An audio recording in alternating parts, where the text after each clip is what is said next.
Hey everybody, welcome back to my channel. We all want to avoid Alzheimer's and Parkinson's disease as we get older.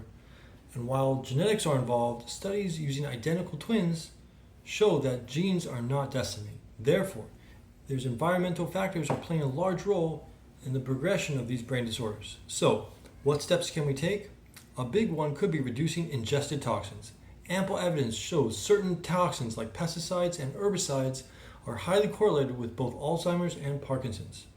But before we go further, for all of you dairy lovers, my apologies beforehand. I know how difficult it can be to give it up or even just to reduce dairy consumption. But here is one more reason why you should swap out your glass of milk with an alternative non-dairy milk. Consuming dairy milk as well as other dairy-based products may increase the risk of developing Parkinson's disease. That's right. Repeated observational data has suggested this to be so.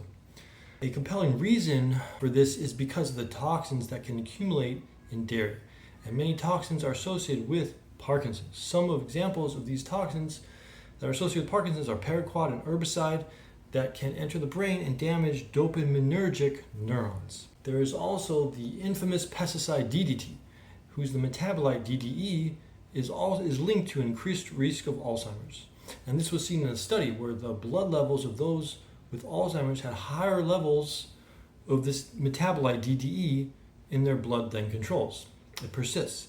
Now, it is important to know that these pesticides and herbicides that are harmful to the human brain are found most heavily in meat, fish, and dairy products. And this is because the toxins persist in the environment and accumulate mostly in animals, because the animals there are higher up on the food chain than plants. So I'm not suggesting that we take on a vegan or vegetarian diet for most people. As a holistic nutritionist, I encourage people to eat some animal proteins, but I want everyone to be aware of this, especially for those that go on a high protein diet, which I've spoken about before, and its negative consequences. And this is another reason why we should all be consuming a plethora of plant-based foods and fibers, which help to clear out toxins from our bodies. So a high protein diet is like a double whammy. You have higher toxins being ingested, and there is less fiber now intake to clear out those toxins. You could say it's even a triple whammy, since the microbiome is being harmed by lack of dietary fiber and high protein. So, in conclusion, here is one more reason to help build my case against dairy. I know how people like it so much. I do too, but there are lots of risks against consuming too much, too often, whatever type of dairy product it may be. Even yogurt. Some other disease associations with excess dairy consumption are asthma and eczema in kids, allergies, type 1 and type 2 diabetes, and even prostate cancer. So I want to be clear, I'm not saying drinking dairy is anything like drinking excessive alcohol or smoking cigarettes, but you should be aware of all the accumulating evidence and the health risks of the chronic and excessive consumption of dairy products. And I want you to be real with yourself and your symptoms.